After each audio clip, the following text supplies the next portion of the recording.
Bonjour à toutes et à tous et bienvenue à ce nouveau Good Morning Market. Nous sommes le vendredi 18 septembre 2020 et hier les indices américains ont terminé la session en léger repli avec le Nasdaq qui affiche un repli un peu plus conséquent. Alors le Dow Jones a chuté de 0,5%, le S&P 500 a perdu 0,8% et le Nasdaq s'est replié de 1,3%.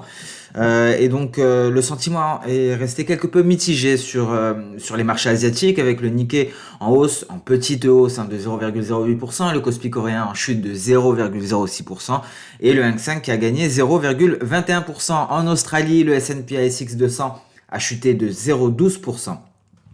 Alors hier, ce fut une journée record concernant la pandémie de coronavirus et l'OMS qui a mis en garde contre les taux alarmants de transmission, notamment en Europe, et a mis également en garde contre le raccourcissement des périodes de quarantaine. Je vous rappelle que la semaine dernière, c'est l'annonce à laquelle nous avons eu droit. Ici en France. Et donc l'OPEP+, qui a déclaré également hier que le groupe prendra des mesures à l'encontre des membres qui ne se conforment pas aux réductions massives de la production afin de soutenir le marché pétrolier. Et l'OPEP+, pourrait tenir une réunion extraordinaire en octobre si les cours du pétrole continuent à baisser. Alors les tensions entre la Chine et les États-Unis s'exaspèrent davantage avec la Chine qui effectuera un exercice militaire près du détroit de Taïwan pour sauvegarder son intégrité territoriale. Nous avons pris connaissance d'une donnée, donc l'inflation des prix à la consommation au Japon qui est passée de 0,3% en juillet 2020 à 0,2% en août. Et la production américaine de pétrole brut redémarre dans son intégralité après le passage de l'ouragan Sally dans le golfe du Mexique. Alors pour revenir concernant les tensions entre la Chine et les États-Unis, il faut noter que les médias chinois, ce sont les médias chinois qui ont averti que si les États-Unis allaient soutenir Taïwan, pour qu'elle devienne membre de l'ONU, la Chine devra alors utiliser des moyens non pacifiques pour résoudre la question de Taïwan une fois pour toutes. Donc décidément, c'est une réelle escalade des tensions avec la Chine qui devra à nouveau faire des essais militaires. Et les conseillers scientifiques du Royaume-Uni qui recommandent un confinement national de 2 semaines supplémentaires. À noter qu'Israël a déjà mis en place une mesure de confinement national. Et c'est peut-être l'enjeu des prochains jours. C'est justement pour les pays européens de tenter d'éviter ce confinement national qui aurait des conséquences extrêmement graves sur nos économies, notamment en France.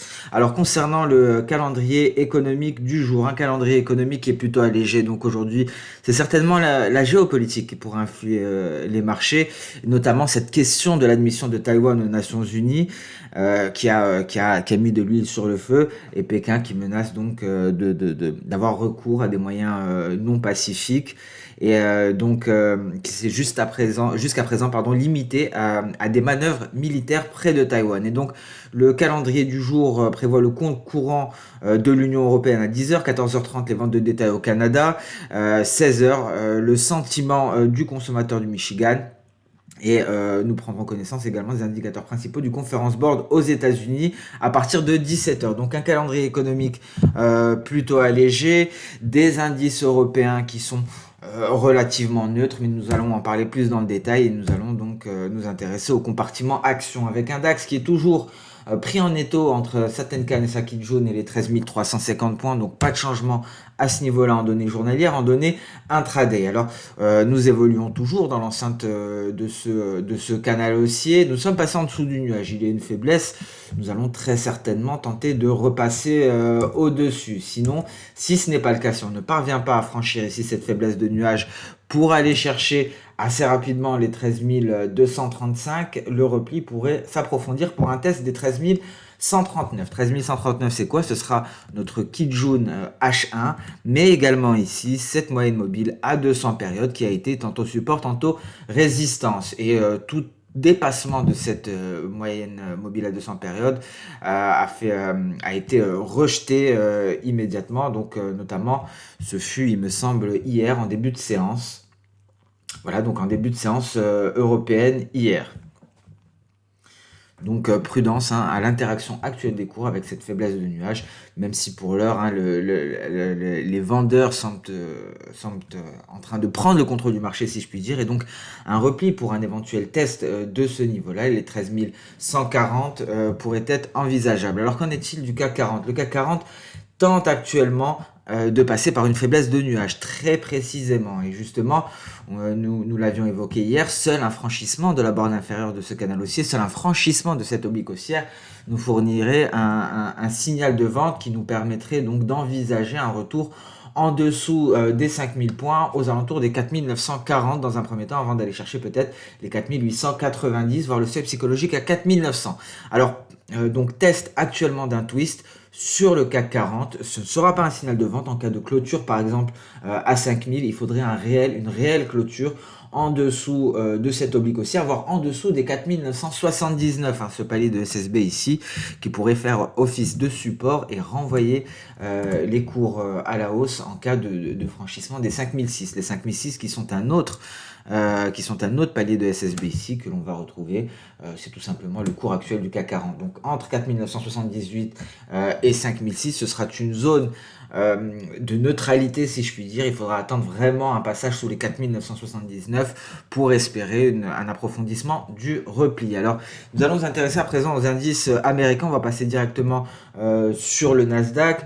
Nous avions évoqué plusieurs hypothèses hier. Alors finalement il semblerait que le triple top soit le scénario à privilégier. Donc hier le repli s'est approfondi, on est parvenu si je puis dire très brièvement à passer en dessous de ce que l'on avait qualifié précédemment d'une ligne de coup descendante. Nous sommes allés chercher donc le support à 10 935 ici pour aller réaliser un probable triple bottom, triple creux avec pour ligne de coup les 11 550 points. Donc c'est la ligne de coup de notre probable triple creux, et en cas de franchissement de celui-ci, l'objectif théorique est à 12 135 points. Et comme nous l'avions souligné hier, c'est un niveau qui était précédemment, qui a également joué le rôle de support précédemment ici. On le retrouve à ce niveau-là. Il y a un test et un franchissement qui a abouti à une accélération baissière. Donc prudence tout de même ici, il y a tout de même plusieurs niveaux. Nous avons différentes moyennes mobiles simples, la 200 et la 50 qui feront office de barrière avant cette ligne de coup. Donc une stratégie qui pourrait se déployer progressivement avec des prises de bénéfices à ces différents niveaux avant la ligne de coup, ou bien des renforts de position éventuellement. Donc plusieurs manières d'aborder ce type de figure chartiste. On peut soit profiter et se baser sur l'hypothèse qu'on aura un triple bottom par exemple et profiter de ce test là pour rentrer à l'achat, et donc là on maximise son espérance de gain car on profite également de la hauteur de notre figure et de l'objectif théorique. Donc on multiplie par deux son objectif, son espérance de gain, ou on peut être plus dans la sécurité et attendre un franchissement de la ligne de coup, ce qui réduit considérablement le risque et augmente la probabilité de la réalisation de ce scénario là, mais réduit l'espérance de gain et concrètement la divise par deux. Donc plusieurs manières d'aborder ce type de figure chartiste,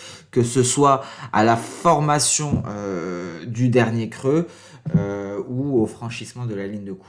Alors nous allons passer à présent aux autres indices américains, notamment le Dow Jones, avec un Dow Jones ici qui avait franchi donc cette oblique baissière qui reliait les différents sommets. Il est allé réaliser l'objectif de ce N haussier.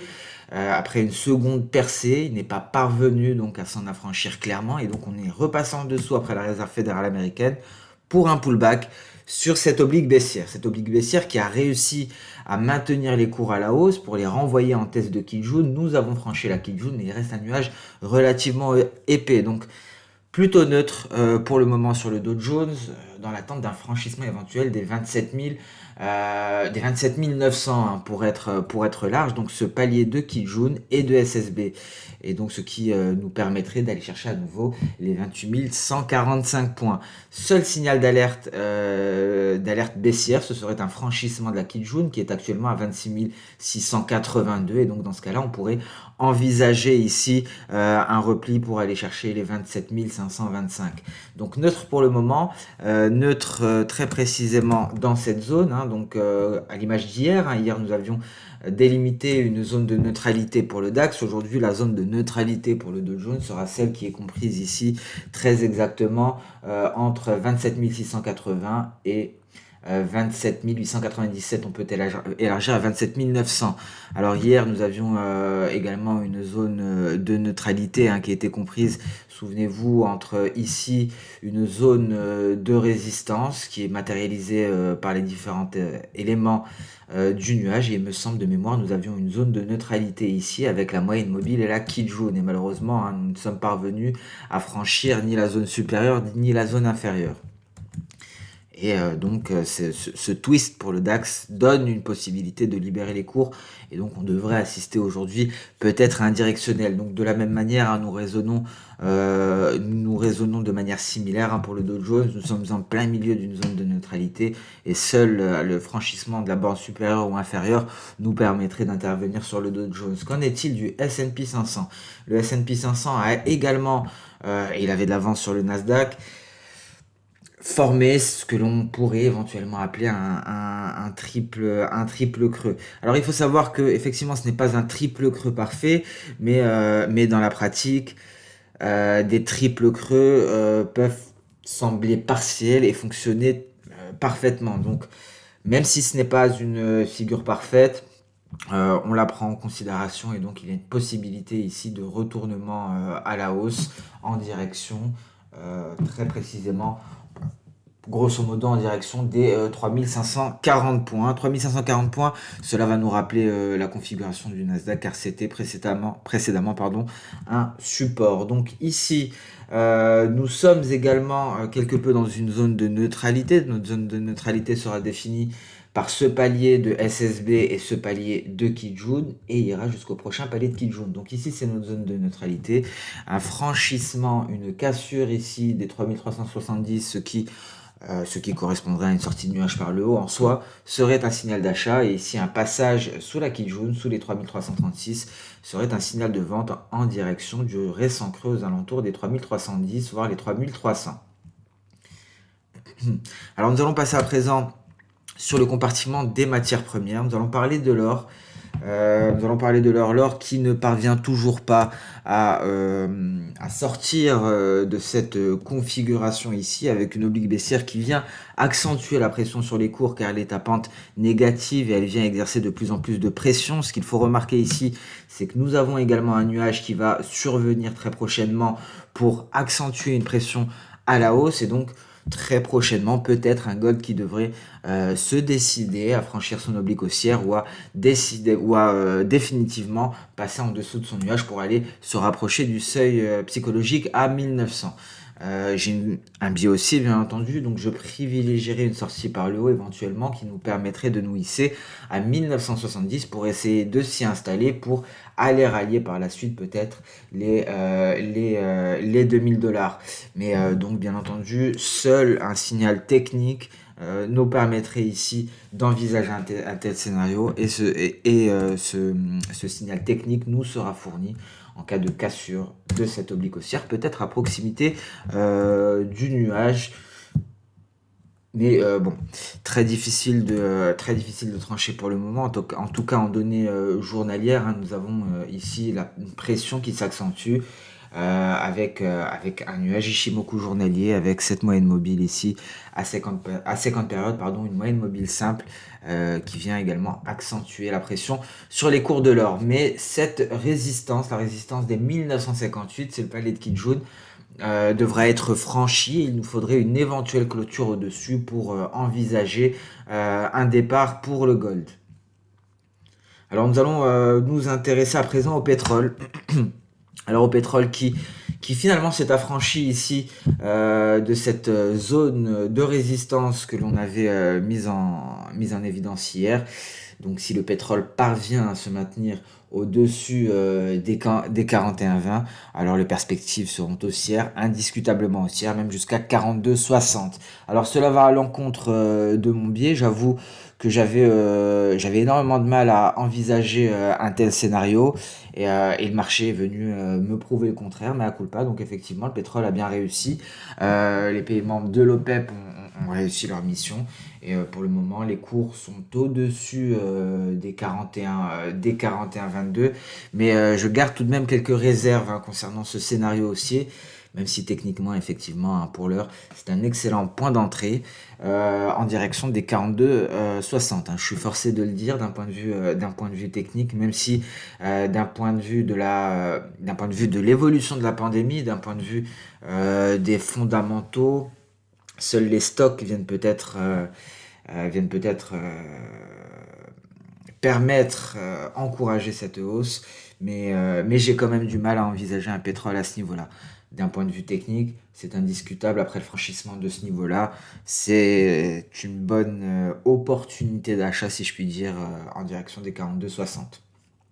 Mais je préférerais personnellement rester vigilant. Et donc au vu notamment ici en données journalières, nous en avons parlé à maintes reprises. Est-ce que aujourd'hui le pétrole WTI va parvenir à clôturer au-dessus de cette moyenne mobile à 50 périodes? Alors je privilégierais peut-être la prudence aujourd'hui sur le pétrole dans l'attente de la clôture d'aujourd'hui, de cette séance, pour peut-être y voir plus clair en début de semaine prochaine. Car là, effectivement, le pétrole, le WTI en tout cas, fait face à une résistance de taille. Il fait face à la résistance des 41,60 que l'on retrouve ici. Il fait face à cette oblique baissière qui relie deux sommets et non des moindres. Donc le sommet de début janvier 2020 et celui plus récent de fin août 2020. Donc un franchissement de ce sommet serait un signal d'achat extrêmement fort. Et là, les prévisions d'un pétrole à 50 dollars d'ici la fin de l'année, parce qu'il y avait beaucoup de bruit par rapport à cela. On entendait beaucoup d'analystes s'avancer sur un pétrole WTI à 50 dollars d'ici la fin décembre 2020. Et là, effectivement, si on vient confirmer le franchissement de cette oblique haussière, c'est un scénario qui pourrait tout à fait se déployer. Donc, mais au vu de l'avancement de la pandémie, cela paraît assez difficile, et notamment des prévisions de baisse de demande mondiale de pétrole brut. Mais en tout cas, il faut réussir à faire abstraction de tout ça d'un point de vue technique. À court terme, les perspectives sont haussières, même si je conseillerais peut-être d'attendre la clôture d'aujourd'hui pour éventuellement être un peu plus agressif sur le pétrole à partir de la semaine prochaine. Alors qu'en est-il du café? Le café qui a été extrêmement volatile dernièrement. Le café, effectivement, qui suite à des prévisions météorologiques extrêmement favorables au Brésil, qui a laissé craindre d'ailleurs une inondation, qui a laissé craindre un café brésilien qui vient inonder l'ICE. Donc cela a entraîné ce repli considérable pour aller tester notre nuage journalier, mais surtout cette moyenne mobile exponentielle à 77 périodes. Alors cette moyenne mobile exponentielle à 77 périodes, pour ceux qui tradent le café, vous devez certainement la connaître. Elle fonctionne très bien avec le café. C'est un réel, c'est une boussole, j'ai pour habitude de dire ça d'Ishimoku, mais cette EMA 77 est également un excellent repère concernant les cours du café. C'est exactement ce que l'on est allé chercher, ce que l'on est allé tester ici de cette mèche inférieure, et si c'est le cas à nouveau, si l'on vient se rapprocher de cette EMA 77 et du nuage, ça pourrait être un très bon point d'entrée. Alors on pourrait se contenter des 115,85 ici, soit ce palier de SSB, car le café n'est pas allé plus bas hier. C'est ce qu'il a allé chercher. Si le café fait de même aujourd'hui, je pense que ça pourrait être un très bon point d'entrée, avec pour objectif la Kijun aux alentours des 124 cents la livre. Par la suite, on pourrait aller chercher les 127 cents la livre, pour aller chercher ensuite les 134, et enfin l'objectif ultime qui devrait finaliser cette vague haussière qui, je précise, n'a pas été invalidée, qui ne serait invalidée qu'en cas de repli des cours du café en dessous des 111,88, soit le point C de cette vague en N, car nous avons notre point A ici, notre point B à ce niveau, et notre point C aux alentours des 112. Et donc si on vient se replier sous les 112, ça annule complètement cette vague haussière. Pour l'heure, ce n'est pas le cas. Nous avons le nuage qui vient nous assurer donc de la validité de ce N haussier, mais également cette EMA à 77 périodes. Donc voilà pour les cours, voilà pour le café. Nous allons passer sans plus tarder pardon, sur le marché d'échange avec un billet vert qui est toujours à l'intérieur de son nuage et qui se maintient sur son support. Alors attention au billet vert qui pourrait aujourd'hui sortir de son nuage par le bas et ça pourrait être vecteur d'accélération baissière. Alors une accélération baissière qui pourrait être bienvenue pour les boules sur l'euro dollar, pour ceux qui sont haussiers sur l'euro dollar, car effectivement, une accélération baissière sur le billet vert pourrait permettre à l'euro dollar de trancher sur un directionnel clair. Alors il faut noter que l'euro dollar se maintient toujours ici à l'intérieur de ce canal haussier et aller le tester très précisément. Et donc ici, l'euro-dollar nous donne un point d'entrée. L'euro-dollar donne un point d'entrée éventuel et un point d'entrée pour aller chercher les 1,1920. Car en cas de clôture, hein, bien entendu, au-dessus du nuage. Donc c'est un point assez critique d'un point de vue technique, d'un point de vue Ishimoku, en tout cas en données H4. Ce test de twist avec une incapacité de passer en dessous pourrait présager une hausse en direction donc des 1,1922, ce qui permettrait de finaliser cette vague haussière, une vague haussière qui a débuté lors de ce test justement de la borne inférieure et qui pourrait prendre fin à la projection V d'Osoda. Donc un point crucial d'un point de vue technique à l'heure actuelle concernant l'euro-dollar. Et si on a un signal de baisse ici sur le biais vert et donc un repli, une accélération baissière sur le dollar américain en direction des 92 688, ce palier d'SSB qui pourrait contenir la baisse dans un premier temps, avant peut-être, en cas de baisse plus prononcée, d'aller chercher ici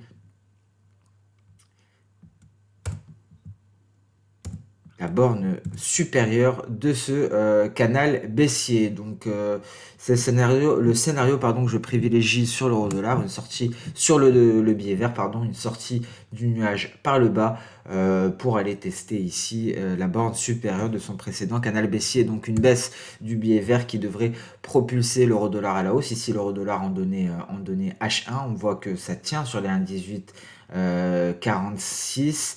Et ici en H1, on trouve une résistance à 1,18 63 avant les 1,18 70. En données H4 ici, hein, nous avons ce N haussier qui nous donne un objectif à 1,19 22. Et l'USD hier qui vient accélérer à la hausse, hein, encore une fois, donc des records historiques qui s'enchaînent et qui vient s'affranchir de son précédent canal haussier. Donc la hausse n'est pas prête de s'arrêter sur l'USD Tri et donc effectivement hein, ce franchissement ici de cette projection E. Alors je vous le rappelle, hein, cette projection E nous fournit le précédent record historique, hein. C'était une vague haussière qui a débuté ici au début de l'année 2019, très exactement le 3 février 2019, qui nous a permis donc d'avoir cet objectif, l'objectif des 7,274 et donc un niveau qui a été surpassé et qui ne cesse d'être surpassé depuis le début du mois d'août. Et depuis, nous évoluons dans un canal haussier et pour l'heure, d'un point de vue fondamental, rien n'indique un renforcement, un renforcement de la livre turque, donc rien n'indique un repli de l'USD Tri, donc l'USD Tri qui devrait poursuivre à la hausse, qui devrait poursuivre son rallye effréné dans les semaines à venir. Et là, bon, bien entendu, pour prendre part à ce rallye, nous l'avions indiqué, mais depuis, nous n'avons pas eu cette chance. Tout repli en direction de ce niveau-là représenterait un excellent point d'entrée. Depuis, nous sommes quelque peu éloignés de cette zone et les tests de Tenkan pourraient être de bons points d'entrée pour prendre part à ce rallye. Hein. Mais prudence, hein. Je vous rappelle que des déclarations d'Erdogan peuvent entraîner des replis assez violents sur l'USD Tri. Hein. On se rappelle notamment du 11 août. Hein. Il me semble que c'est la date à laquelle il a annoncé avoir découvert d'énormes ressources de gaz naturel en mer Méditerranée. Donc prudence. Je ne sais plus si c'était, alors j'ai peur de me tromper, je ne sais plus si c'était le 11 août ou le 19 août, hein, mais en tout cas, une de ces 2 bougies, a fait suite à cette, annonce, du président turc Erdogan de cette, découverte, de ressources conséquentes de gaz naturel en mer Méditerranée.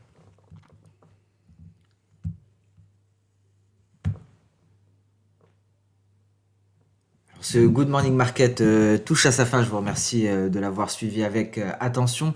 On se donne rendez-vous pardon, dès lundi pour la prochaine vidéo. En attendant, je vous souhaite une excellente séance de trading, une excellente journée et surtout un excellent week-end. Et donc, comme d'habitude, hein, n'hésitez pas à liker, commenter ou même partager cette vidéo. Merci à toutes et à tous et à lundi pour un nouveau Good Morning Market. Au revoir.